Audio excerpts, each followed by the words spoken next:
This is NTV.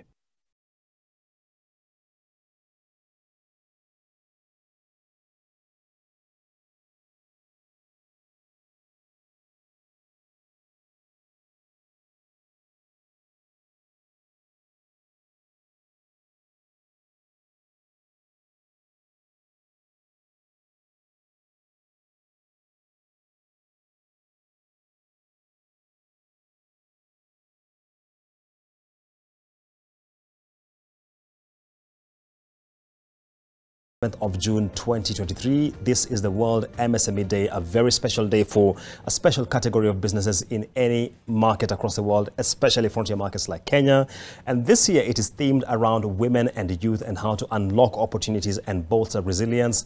And we shall be delving into a conversation on digital payments and MSMEs and how they can be a catalyst for formal financial inclusion of these businesses, which drive and are the workhorse of many economies, Kenya included. To do this, I am joined on set with Sharia Ali, who is a country manager for East Africa at MasterCard. I'm also joined by Mary Ngeshu, director for MSMEs and Startups, that is at the Kenya Private Sector Alliance. I'm joined also by Dennis Volemi, who's the Chief Information and Digital Officer at Diamond Trust Bank, that's DTB. And finally, Kasim Were is also joining us from the Kenya National Chamber of Commerce and Industry, where he heads up a lot of issues around trade research. Ladies and gentlemen, delighted to have you on set. Thank you.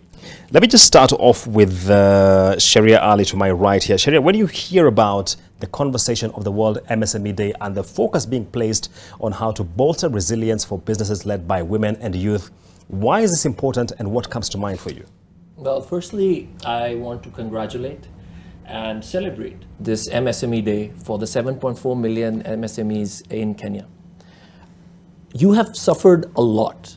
When we look at the digital divide that became apparent during COVID versus then getting out of COVID and having a supply chain disruption globally, followed by lack of access to credit, which is uncollateralized, lack of access to marketplace, not having been prepared before COVID when online was a requirement. During COVID, to thrive, you survived, you persevered. So credit to your resilience.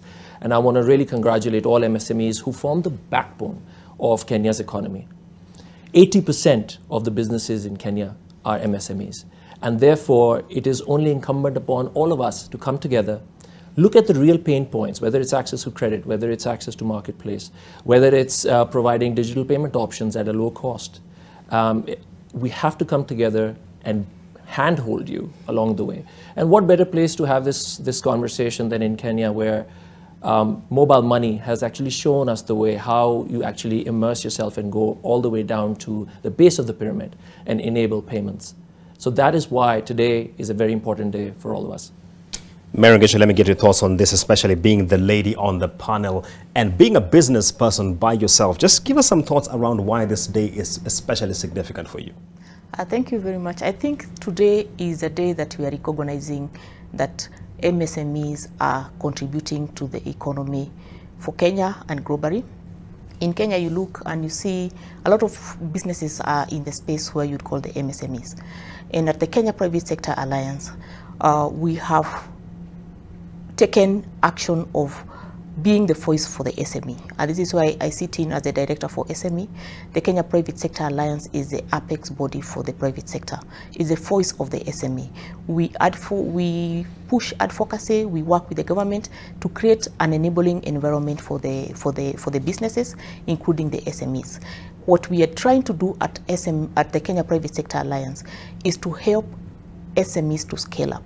So our focus is on scaling up, and today we are celebrating the efforts that the SMEs have put in place and welcoming them to Kenya Private Sector Alliance so that we can be able to come up with what is required so that we can lobby and have conversations with the government so that we can create an enabling environment. At the Kenya Private Sector Alliance, we are working closely. The government has many initiatives for SMEs to scale, but SMEs do not have that information. So at the private sector, Kenya Private Sector Alliance, what we are trying to do is to pass that information to enable the SMEs to understand what is required for them in their businesses, to comply with the regulatory so that they can be able to embrace the digital payments, to access different markets, to access the different opportunities are there. I think we celebrate the SMEs and we welcome them to join the Kenya Private Sector Alliance so that we can be the voice for the SMEs in the country. Thank you very much, Mary, for that. Let me come over to Dennis here. And Mary has spoken about the scalability of MSMEs, and one of the issues which MSMEs will tell you about that being a challenge is that they are not within the formal financial inclusion net because of challenges like collateralization. You sit in the financial services space. What do you think is being done to change this narrative? Yeah, so, and you're right, the biggest reason that SMEs have traditionally struggled to get access to credit is really the information asymmetry that exists about what they're doing as businesses and the type of information that the bank requires to provide non-collateralized credit to them. And specifically what the financial services industry is doing as a whole, and specifically at DTB, we are encouraging MSMEs to adopt digital payments, because digital payments have got the necessary gap fillers between the information asymmetry that about their businesses and what the bank requires. So through digital payments, SMEs are able to then get the necessary transaction history that can be used to do credit appraisal, to determine their credit worthiness.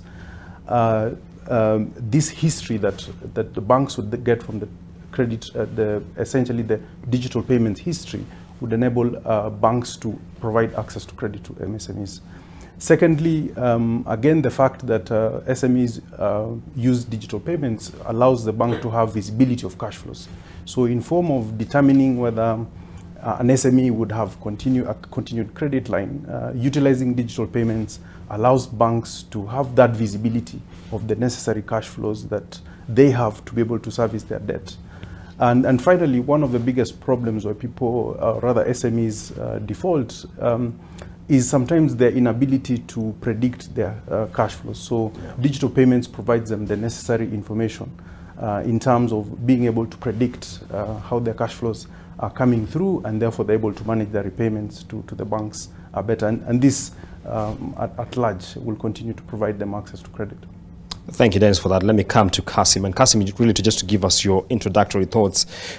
As a person who sits within an umbrella body, the Chamber of Commerce and Industry, how are you supporting MSMEs to navigate, especially in an environment of a multiplicity of shocks like we are right now? Thank you very much for welcoming the Kenya National Chamber of Commerce and Industry to this very important conversation.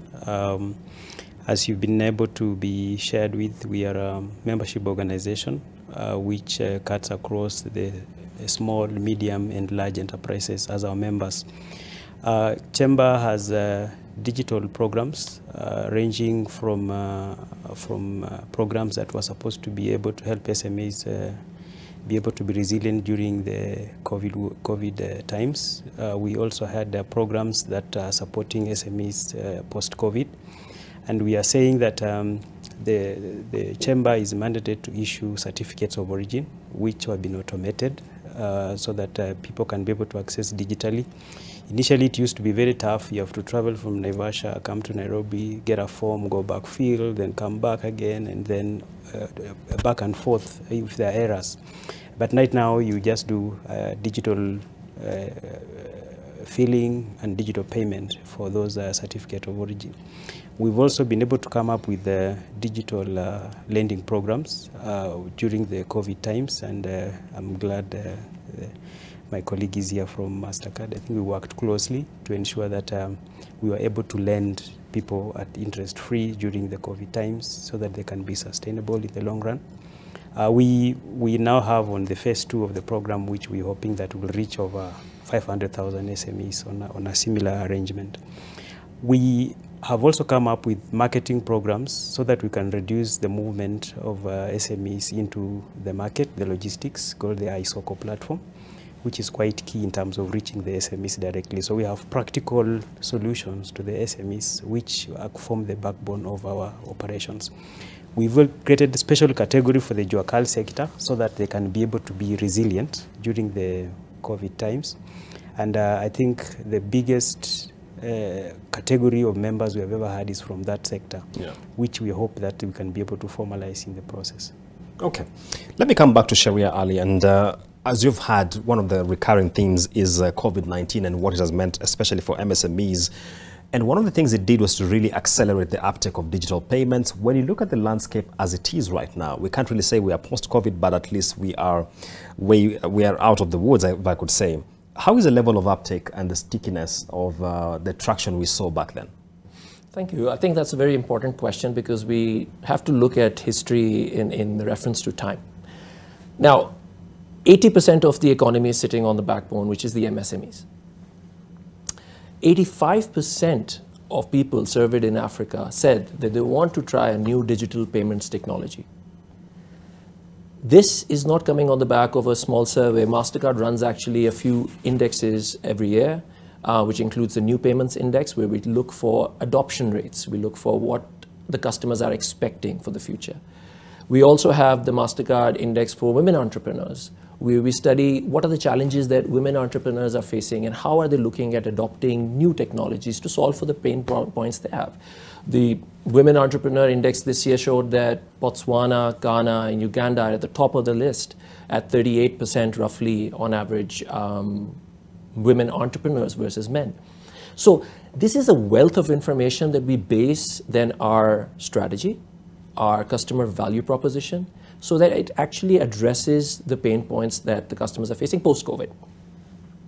We also look into the programs we have launched with Jazaduka. We're working with KCB, Unilever, Coral Action BV, where we are providing credit. And I'm delighted to report that the credit lines on that program have grown over 2 billion shillings, which is monumental. And the growth has accelerated a very steep curve in 2022 and 2023. Similarly, FarmPass is another program where we digitalize the quality inputs that we have to feed into the farmers, the access to marketplace so that it's easier for them to get a good and fair price, and in the process create the data points that Dennis has very rightly pointed out, which the bank needs to underwrite with minimum or no collateral. So as we see that number of farmers are going from 600,000 to crossing 1 million this year, we are extremely optimistic that this is the right path. We digitize, we enable access to credit, we enable access to marketplace, and I believe with that we will see the GDP growth rates, which we rightly deserve it in this part of the world, to cross 6 to 7% and more over time. Sharia, before I let you go, you've spoken a lot about data, and of course, in this present environment, one of the issues which always comes up is, what about the question of data security? How do you safeguard this? How do you ensure that you're protecting the data here? That's a great question. So I think whether it's digital money or whether it's cash, the risks are almost equivalent there. Now, if you look at digital money, $165 billion of digital transactions took place in Africa. The fraud rate on that is $3 billion, so which is less than 2%. Now, as digitalization spreads, whether it's mobile money or whether it's account payments or whether it's card payments, the fraudsters are continuing to do their hard work. But we have some great fighters on the good side of history. And in MasterCard, we have come up with a host of toolkits, some of which are free. So Global Cyber Alliance and MasterCard have put out a cyber readiness support free a toolkit, which SMEs can actually enable and check for the basics on security, on cybersecurity, and tick mark those boxes.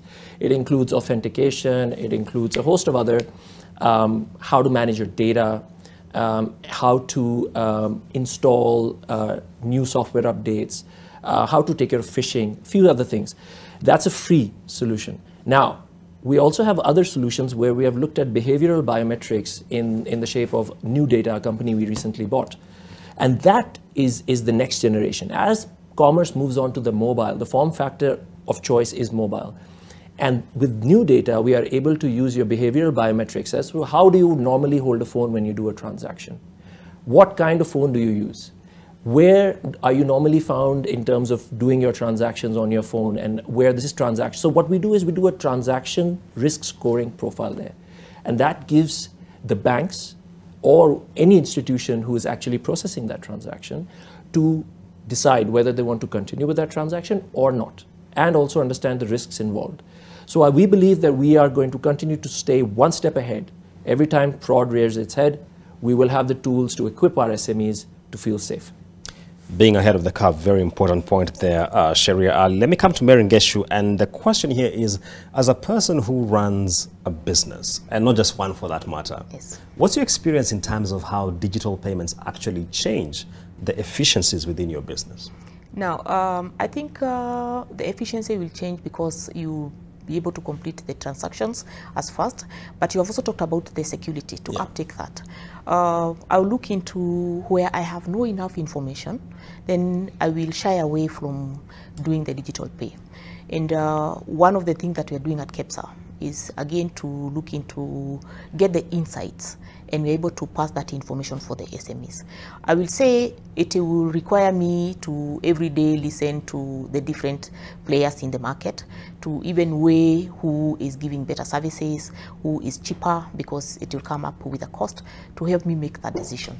But despite all those, if I'm doing a transaction, especially maybe with a client who is a close border, it's easy for them to complete that transaction. Look into even other payment like through M-Pesa.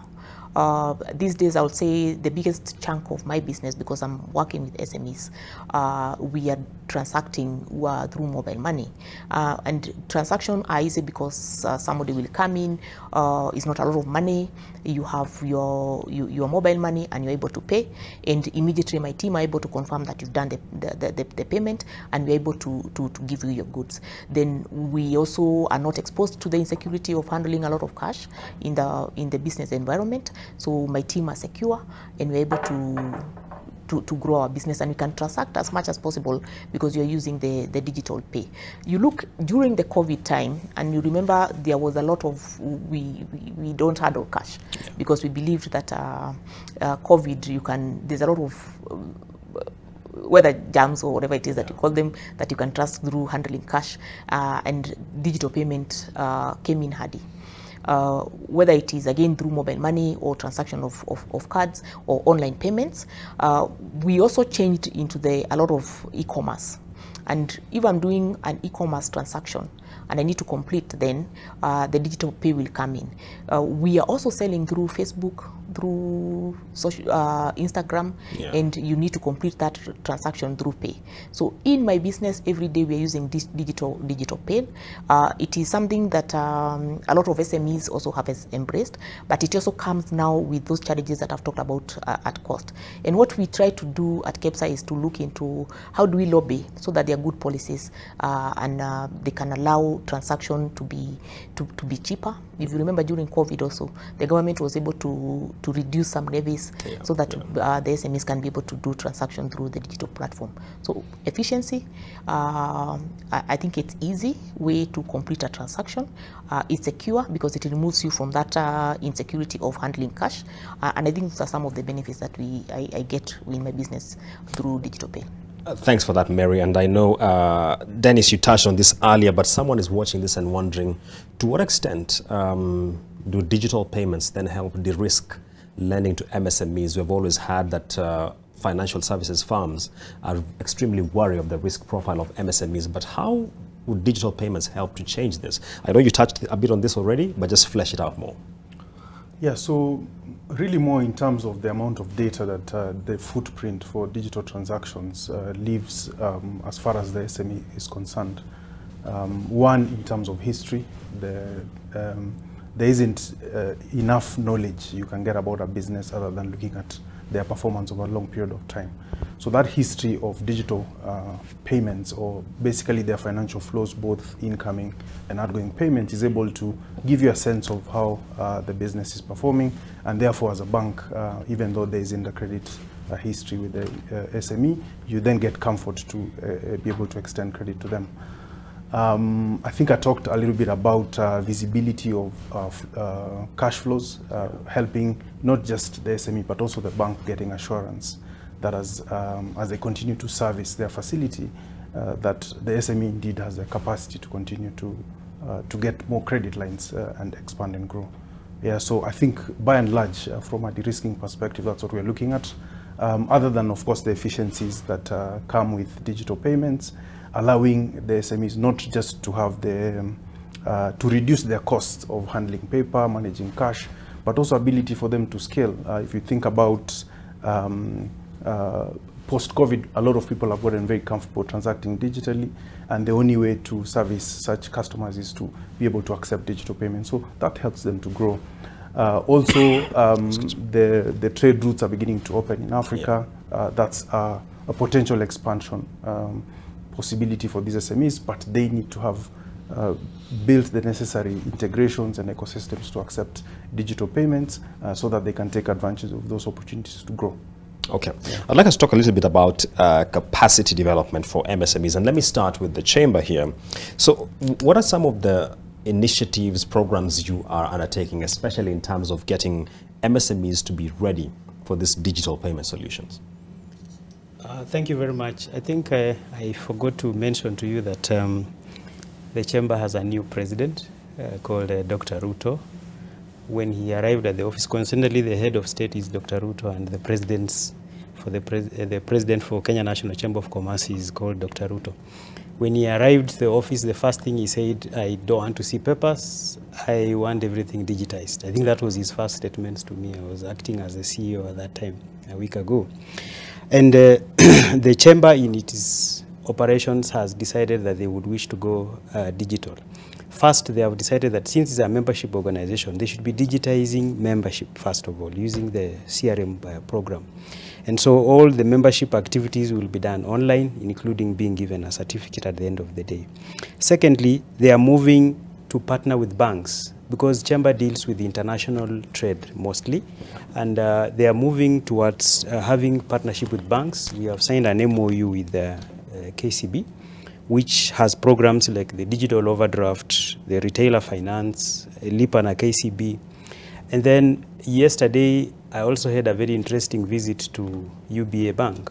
And they showed me very interesting programs which are actually going to be very good in terms of international trade. The Africash program, they had the Connect, Uber Connect, which is going to be able to make sure that when you are transacting in the African continent or globally, because they have branches globally, you could be able to make payments through their bank without necessarily having a bank account. So I think we are preparing these SMEs by inviting these partners of ours, including DTB is one of our members, to share packages that they have that can be able to facilitate trade.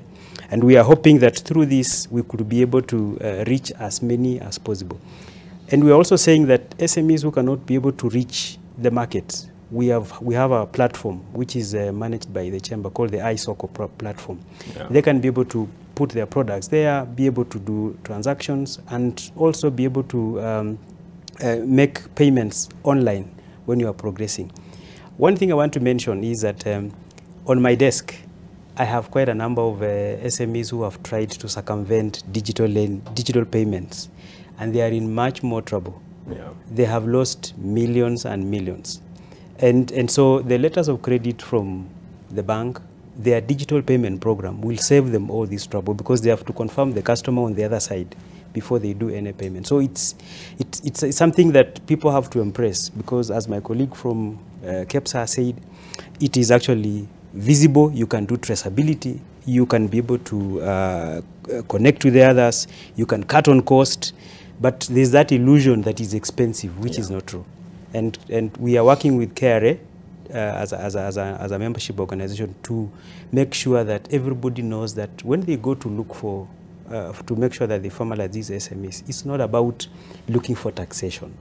It's about also keeping them safe from the outside world. And every Thursday they have a training. All right. Thank you. We have 4 minutes to a break, and I want Sharia Ali to close this section one for us. Kasim has mentioned something very important, that there is an illusion that the cost for digital payments is high. Could you give us more flavor into this, Sharia? And is it a misperception out there? I think it's a grave misperception, but I think the issue is not with what we can see, it's the issue with what we can't see.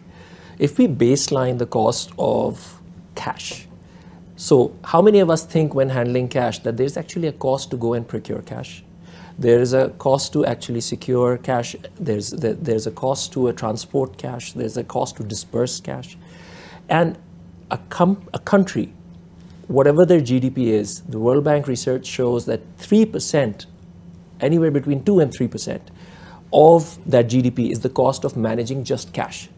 Now with $100 billion of GDP, if we could free up $2 to $3 billion, well, this is an ideal concept. But if we could even release a portion of that, that's a lot of money that could go in other investments. Now, if we narrow it down to an MSME, the MSME, does not have a factorization for that kind of cost of managing cash. At the same time, the digital way of doing transactions is very upfront. It's transparent. You will know your cost of your transaction upfront. So that's the baseline. Now, if we build on that baseline, what is the issue? The issue is, are we as stakeholders in the ecosystem, are we coming together to give you low-cost acceptance? And this is a debatable topic. Whatever is mobile money's low-cost benchmark, and banks actually take it lower? Can MasterCard enable QRs, tap on phone, other technologies which are lower cost and enable easier acceptance both online and physically present, digitally, or offline, like we do in the case of FarmPass, where it's a closed loop offline network and we enable transactions at a margin of the normal cost of a digital transaction. So there's a need for us to collectively look at the cost dynamics of the transaction, compare it to what would otherwise be inefficiencies of cash, and then take a decision as an MSME, what is the right thing for me as an MSME. Again, going back to Dennis's point, data is only collected on the back of digital transactions, which are data points. And if we want to get rid of collateralized credit, or at least reduce it or minimize it, we have to have adequate data to base our underwriting decisions on. Right, and that point by Sharia Ali takes us to a very quick break. We shall be right back with a lot more on this conversation, including the question of what do digital payments have to do in terms of plugging in MSMEs into international value chains. Stay tuned.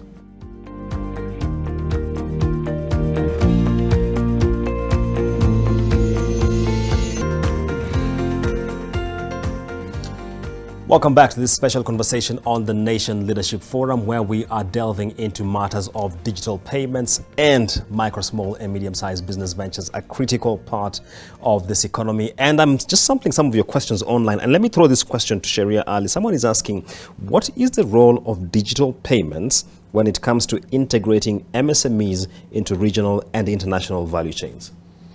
I think digital payments are a critical facilitator, enabler of integrating into regional and international value chains. For example, today, an average MSME who is dependent on a supply chain which is originating in China would have to go through, or informal methods using WeChat and other agents in the middle to actually secure the goods or services that they need. Now, if we were to streamline that, and MasterCard has a very nice service called the cross-border service, which plugs into 200 plus countries in the world, enables instant payments. It is at a fraction of the cost of the current incumbent, and it benefits not only the MSME but the bank in terms of the transparency and speed with which the transaction happens. It also creates a record for that transaction because it's going through a formal network. So we're working with multiple banks in the market today to enable that. And just before the show, Mary and I were discussing the same thing, that how can, yes, we have the AFCFTA, we have the PAPs, but really, do we need to be dependent or do we need to wait for those to go live? We could actually utilize the cross-border services in multiple countries and create these networks which then can be built upon. So definitely, digital payments are essential for enabling and supporting the international and regional supply chains.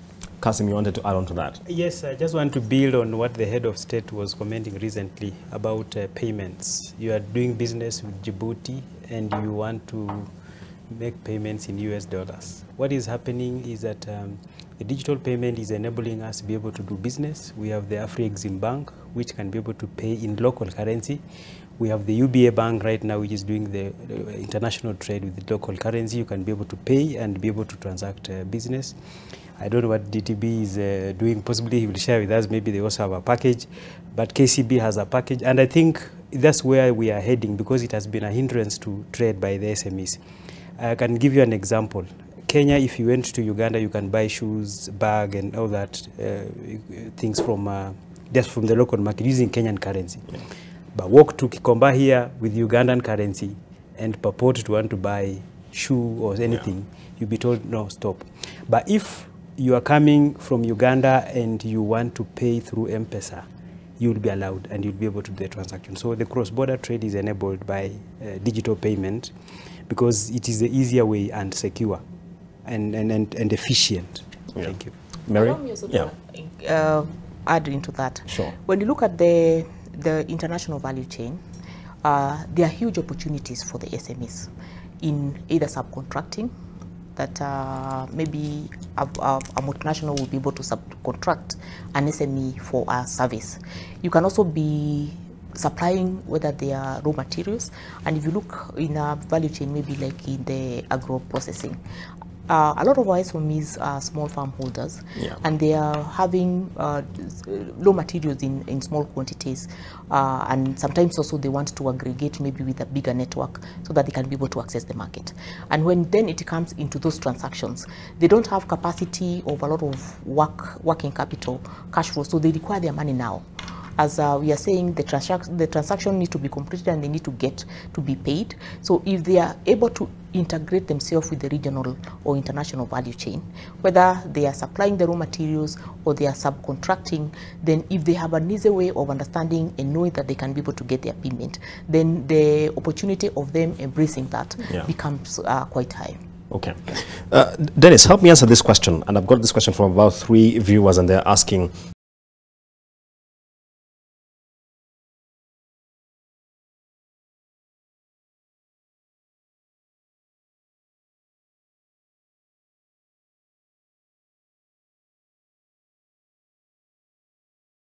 it's a low-cost payments acquiring infrastructure that's essentially being built.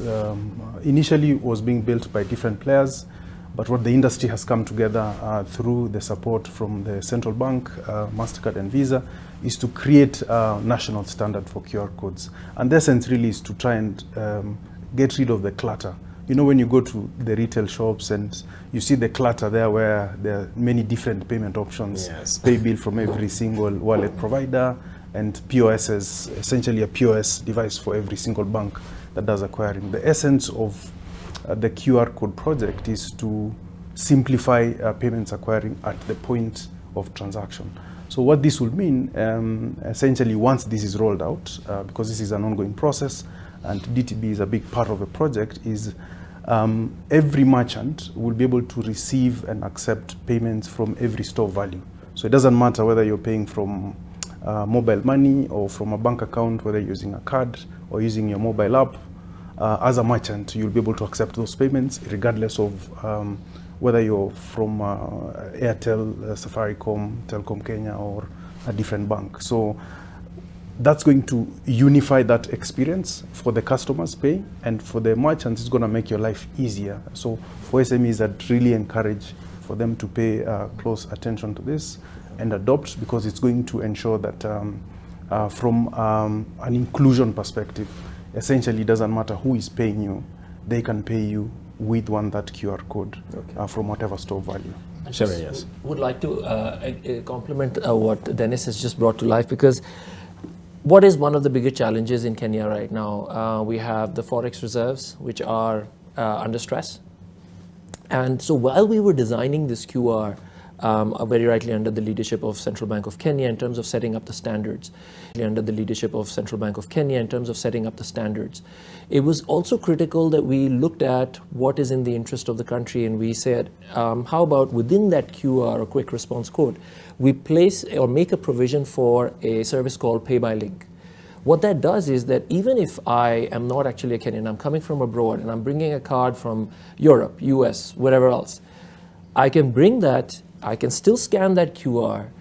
Instead of a straight through transaction, it'll take me to a page, which is basically the Pay by Link functionality, where you then make the payment through a gateway. So what that enables is that if we were to disseminate these QRs to, millions of acceptance points, that means that a foreigner or tourist who's coming into the country should be then able to not need to go and transfer between wallets, etc., but they can still come and use their original form factor that they're bringing from the country they're coming from and make a payment seamlessly through that same single clutterless Kenya QR. I see.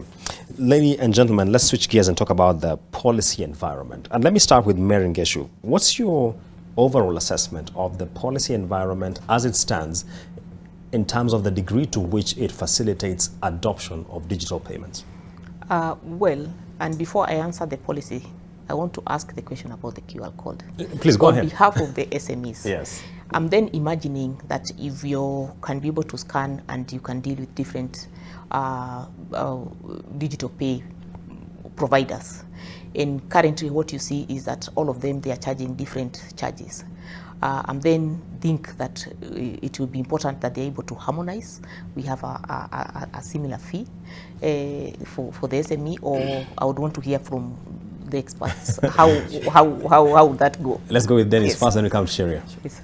Yeah, so remember under the national payment strategy that was launched in February last year by the central bank, against which some of these initiatives that the QR code are a build-up of. Yeah.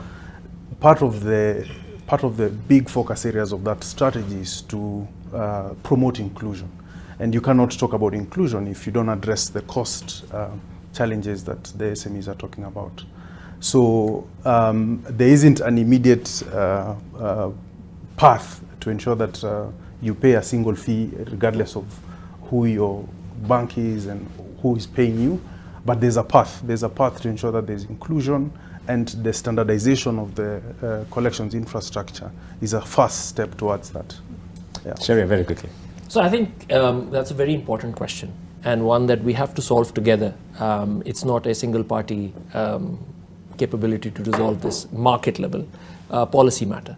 Now, if we look at our neighbors in Tanzania, where QR was rolled out a bit earlier, it had the similar challenges around, uniformity in terms of pricing, but then the ecosystem players were brought together, and there's always the key 4 or 5 players. If you look at this market, you'll be looking at, let's say, Safaricom and the M-Pesa acceptance points. You'll be looking at Equity Tel 1, which is already in 900,000 plus acceptance points versus 1 million, I think, in Safaricom. And it's really catching up. And then there are a host of other new entrants who are actually coming up with disruptive plays for QR. So, and I'm really excited actually about the Astra DTBX factory that my friend Dennis is going live with, because that will enable a lot of that dissemination by enabling PSPs. Now, in this matter, what is critical is that we look at what is the current price point. Because if you're not taking to the merchant a standardized, interoperable QR, which is matching or is more expensive than the current status quo price point, it won't work. It has to be priced competitively lower. Why? Because there's no machine involved, there is no phones involved, it's a QR, it's a read-through, the cost of acquiring is less, and therefore we must ensure that as we not look at our own closed loop issues, we actually step back, look at Kenya together, and decide a price point that enables that MSME to grow his or her digital acceptance footprint. Mary, please take the question on the policy now. Thank you. Now, I think those are some of the policies that we are talking about. Yeah. That even before we embrace the QR code, we need to come up with policy that really give or unlock the barriers for the SME, whether it is the policies for pricing to harmonize so that the SMEs can be able to tap into such technology. There are also other policies that we need to look into and understand what are the actual challenges of the SME. The actual challenges for the SME could be minimal into that cent that you're talking about, and maybe a bigger sized business would be able to work in that. Are there policies that the government can come up to even give incentives for the providers so that they can be able to either waive for the SMEs to be able to embrace on that? Look into also the infrastructure, and you look at how it is that then a digital partner or a digital pay provider would look into how they would let the SME before they take them to access that. They will call it the know your customer processes and all that. How can we be able to come up with policy and enable them to at least be more flexible when they are looking into the space of SME? I think those are some of the policies that are important for uptake. Yeah, for me, I want to look at it from the practical point of view. Where I come from the rural areas, I've been serving Kakamega County as the CEC in charge of trade. And before I joined the chamber, we had many complaints whereby I think the staff who are working in the digital space would leak the background activities that take place for items like the QR code to take place. A guy passes near your M-Pesa point, and all your money in your till is gone. Yeah. It was famously in a place called Matungu. There was a place called Mumias East, where I come from, which is my home. Those activities were very famous. In fact, they labeled those guys wash guys.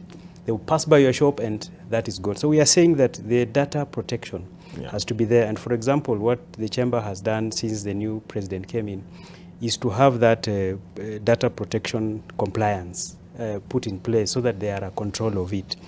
And also we are looking at it like in terms of policy, we need to also work with the regulator to see if the banks can be regulated. I'm talking on behalf of the business people.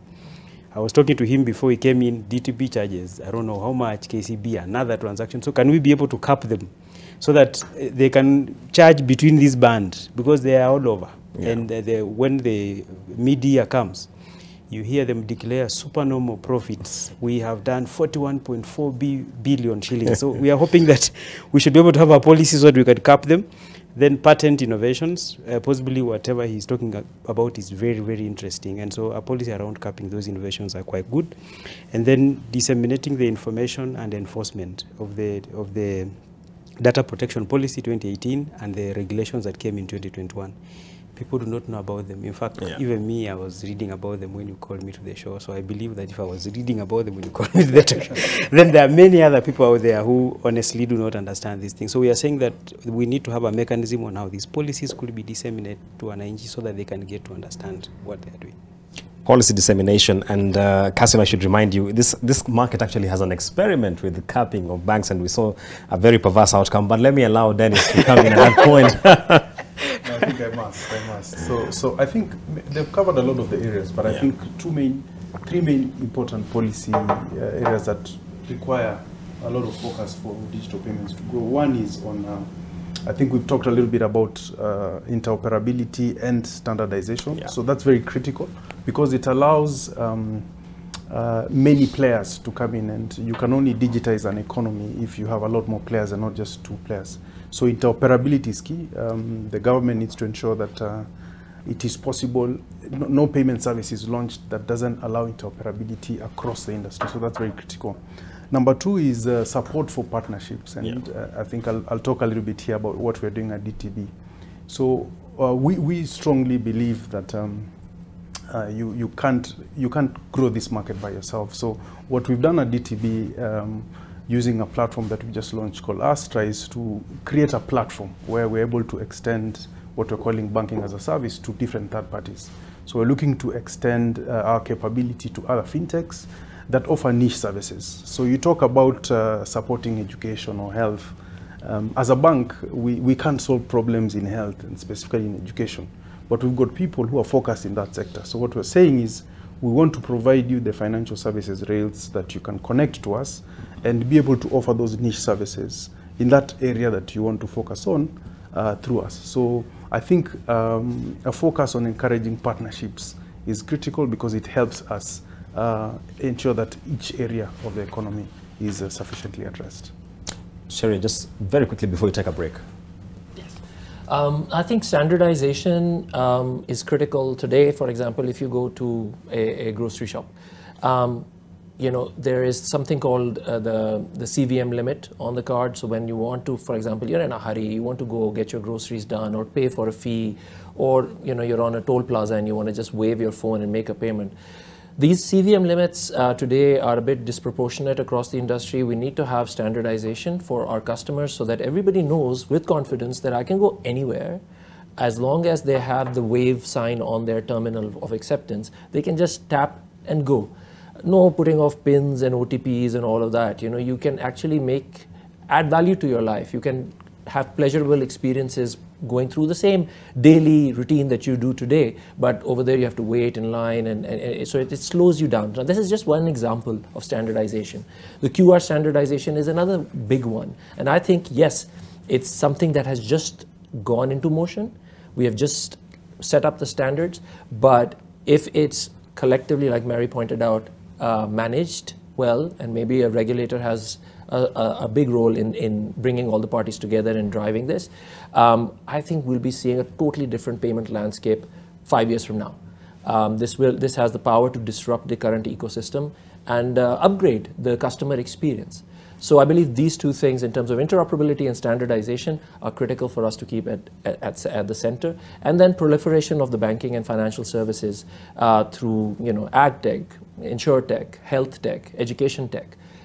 These enablements through fintechs, bringing them down to the MSMEs, so that, because, you know, even with this Farm Pass solution that we have, it is Coral Action BV, which is a fintech, which handholds the SME, shows them how the data has to be captured, how the bank will actually see the data, how your cash flows are being managed, you know. So you need that hand-holding initially, and once the engine is running, then it goes on autopilot. But initially, there has to be investment from all of us. Thanks, Sharia. And in case Sharia lost you when he mentioned OTP, that's one-time password. That's a very common occurrence right now in any of our transactions on the digital platforms. We take another quick break. We shall be right back with the tail end of this conversation, sampling a lot more of your questions, including some of the inspiration you want from Mary Ngeshu, so stay tuned for that.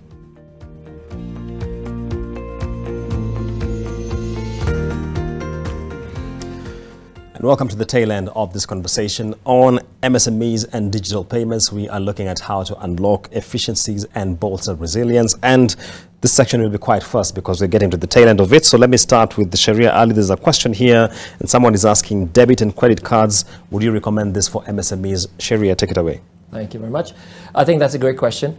Let's start with the baseline. The baseline is 11 million debit cards, less than 1 million credit cards. That's the structure as per Central Bank of Kenya reporting in Kenya.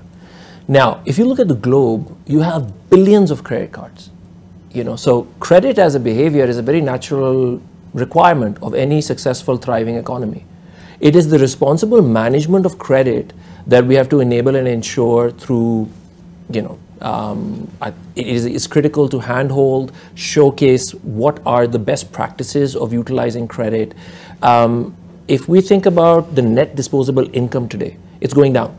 We all know it, right? We'll have lesser money to spend.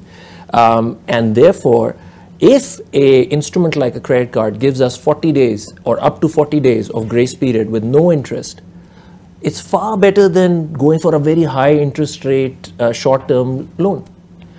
And therefore, to me, it's only going to happen as a default. Credit is going to go up. The uptake of credit is bound to be successful only if we teach and showcase the best practices, responsible lending. That is critical for credit. Now, debit is also not too far away. Just our own program, Jazaduka, has been shifted from credit instruments to debit with an overdraft. So you can actually utilize debit for, yes, your transactional needs, but then if you need to dip into the credit once in a while, just because your cash flows for a couple of months are out or whatever, that's a fantastic bridge.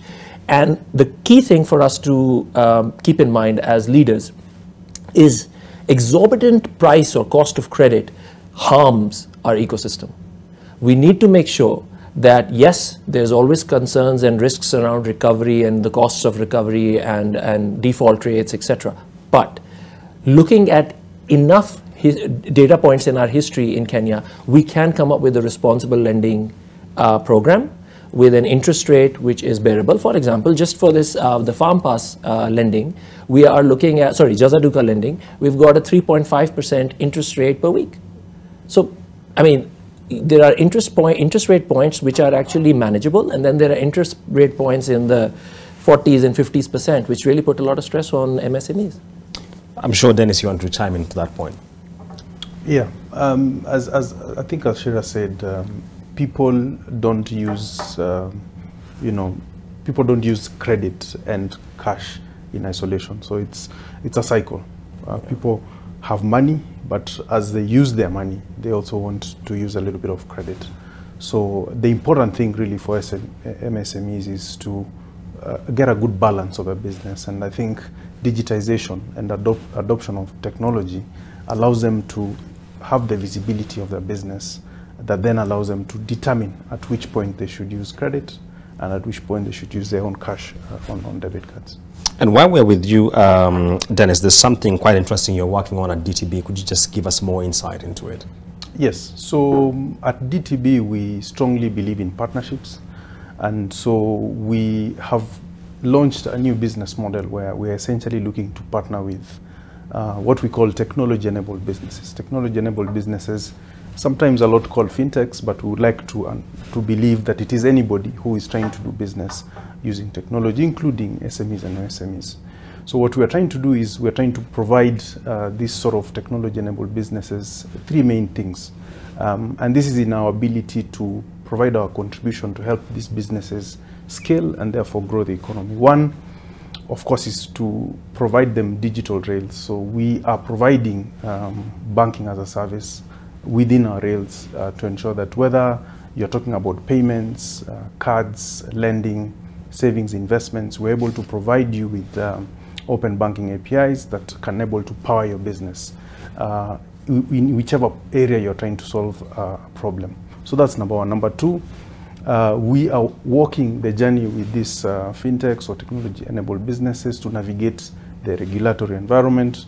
We do take cognizance of the fact that while regulation is our bread and butter, that's what we do every day, interact with the regulators, these sort of businesses that are trying to solve specific niche problems might not have the experience to interact with regulators. So what we're saying is we will work with you. If it's licensing you need, we'll support you. But where you don't need licensing, you use our rails and we support you to go to market. Okay. And finally, we've got what we're calling a digital factory.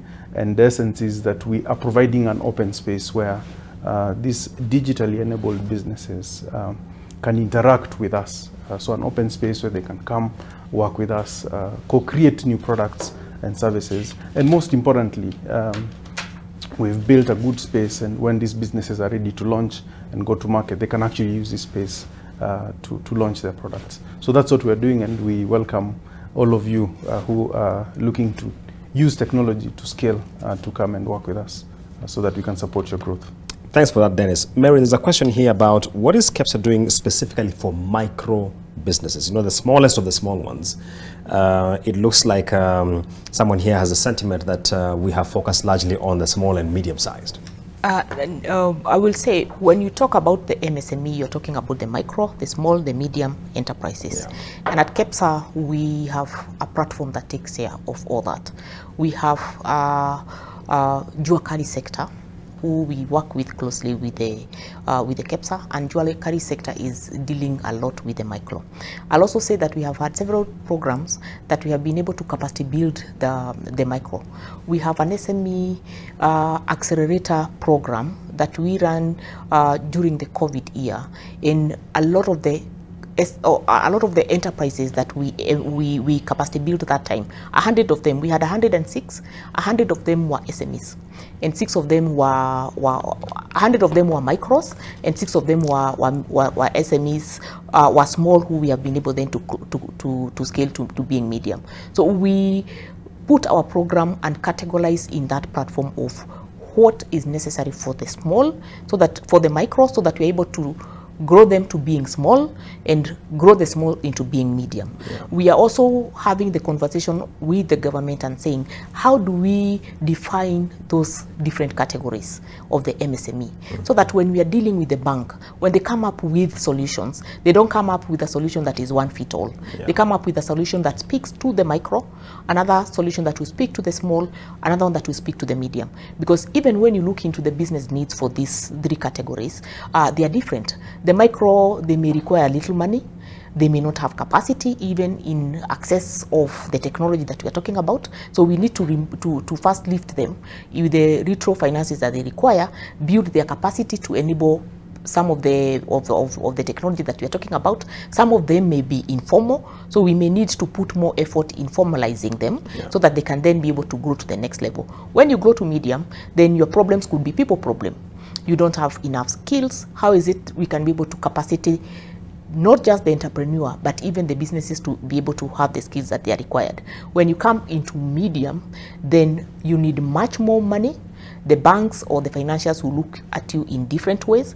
You're looking into accessing larger market, so the needs are different. Yeah. So our programs are in different way depending on wherever scale the business are. So we have space for the micro, the small, and the medium. And apart from just in the KEPSA space, we are working with all the other associations that are our members, the BMO, including the chambers, and we also take the needs that cut across. If it is the Kenya Association of Manufacturers that are also our members, yeah, so we work and we pick what needs cut across for the micro, small, and the medium enterprises in terms of advocacy for policy and the regulatory good environment for the businesses to thrive. Kasim, let me come to you, and as I start the session for closing remarks, the question is being asked here, and Mary has actually mentioned it, that most MSMEs struggle with governance. How can we support them to overcome this challenge? Thank you very much. Just to take you back, Kenya National Chamber of Commerce has branches in all the 47 counties after devolution. What we have been trying to do is to try to build the capacity of the business people from the grassroots level, so that as we come up, they are well aware of the governance structures. And we have partnered with many organizations in terms of trying to build their capacity. We have done it with banks, we have done it with the development partners who are actually very willing to offer resources for capacity building, especially on governance issues. How do they take care of their businesses? Are they family businesses? What kind of business are they addressing? And this has come a long way in terms of formalizing most of these businesses, because when you train them in terms of governance, how do they operate? How do they process their payments and all that? If it's a family business or a sole entrepreneur or a partnership, they get to understand how to run their businesses. And we've been doing that as a chamber for quite some time, and that gives us the strengths because with the 47 chapters in place and a governance structure which pulls them into 10 regions. If you remember the former Kenya provinces, apart from Rift Valley, which has been split into 2, the South and the North Rift. I think it is something that we are working on to ensure that businesses understand their roles, who does what, when, and if the governance structure comes from the business level, then we are going to be able to achieve businesses that are sustainable in the long run. All right. Let me come to Dennis. As you give your closing remarks, you might want to comment on the issue of governance. Yeah, so I think SMEs require a lot of support across board. As part of our program that I spoke about, what we are working towards is to also offer solutions. So in our package of solutions is to help these SMEs understand the frameworks that are there to improve the governance overall of their businesses.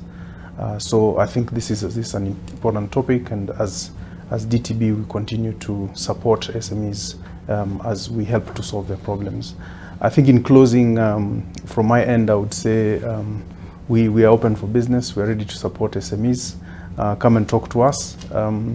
We are a listening and caring bank. What we want to promise you is that we'll work with you not just to provide you the financial services rails, but to also help you digitize, because digitization is critical for your growth. It's critical for your expansion, both within the country and outside the borders, as we've discussed. It's also critical for your own credit appraisal, and generally for you as you expand your businesses. So come and talk to us, and we grow together. Thank you. Mary, your closing thoughts? Apart from being an SME director at the Kenya Private Sector Alliance, I also own and manage different chain of businesses. So I'm an entrepreneur. Yes. I run Line Plus Group, a synergy of 3 companies where we are manufacturing packaging and we also manufacturing cosmetics. So I have a brand in the market that is called Black Essential. So I live every day the life of the SME. What have I done to empower myself? I have been on the forefront of understanding and getting the information. This is why I am in the business association. This is why I've offered my service in leadership. So as I serve, I'm able to also get the first-hand information. As I open up the ways for the SMEs, for me, I'm also opening ways for other SMEs. So my call is for the SMEs to be where other people's are, so that we can be able to harmonize our voice, and we have a collaboration and one voice, so that we can be able to lobby for those policies that we are asking the government to help us, so that we can be able to scale our businesses. We can be able to embrace the opportunities that are there. We can be able to understand network and even open up opportunities, whether they are market access to those finances that we are talking about. So SMEs, come to KEPSA so that we can be able to walk this journey together. Thank you, Mayor Ngeshu. Let me now come to the closing remarks from Sharia Ali. Now, Sharia, as you give us your closing remarks, there's a question here around what is the place of credit guarantee in supporting MSMEs, if you have any thoughts on that. Sure. Well, let me answer that question first before the closing. I think credit guarantees are very important as a placeholder whenever the situation or the economy becomes really tough. It is difficult, like what happened with COVID. At the time of COVID, most of the regulators came out with credit guarantee schemes. These were again bridge gap measures that were needed for keeping SMEs afloat. Loan payments cannot be made when you don't have cash flows coming through. So credit guarantee schemes are a good way. It's a good tool if there is collective buy-in, all banks, all stakeholders working with the regulator together to pass through a difficult phase or a nascent phase as we try to bring SMEs up. Now, look at Kenya, 7.4 million SMEs. How many are registered? 1.5. Why is the majority not registering? Maybe we as all stakeholders need to step back and look at ourselves and say, are we making access to credit uncollateralized easy? Are we actually listening to the pain points that the SMEs are close enough? Are we willing to tailor our solutions to fit the needs of that SME's particular category, merchant category, let's say? Or are we just taking off the shelf solutions and putting it in front of the SME to say, hey, this is great for you, take it? No, because that won't work. And what happens at the top of the socioeconomic pyramid is we customize, right? Big corporates will customize our solutions. However, at least a sector level within MSMEs, we need to customize. And that takes effort, and that takes bold decisions. And I think Kenya is ready for those bold decisions. We all love Kenya. We all heard today the passion that came out. 7% growth is very much achievable. 7+% growth is very much achievable for this GDP and the vibrancy of this economy. And I think together, like my panelists have very rightfully pointed out, with governance, with policy making, with private and public sector partnerships, we can make this happen. Right, many thanks. That comment by Sharia Ali takes us to the close of our conversation, where we have been focusing on MSMEs on this World MSME Day, specifically on digital payments and what uptake of the same could mean for SMEs from resilience as well as efficiency standpoint. Thank you so much to my panelists for being part of this conversation, and thank you for the questions you have shared online. We have tried as much as possible to sample them and to give them visibility, and I hope the insight from the panelists have been insightful to enable us to advance our MSME agenda as a country.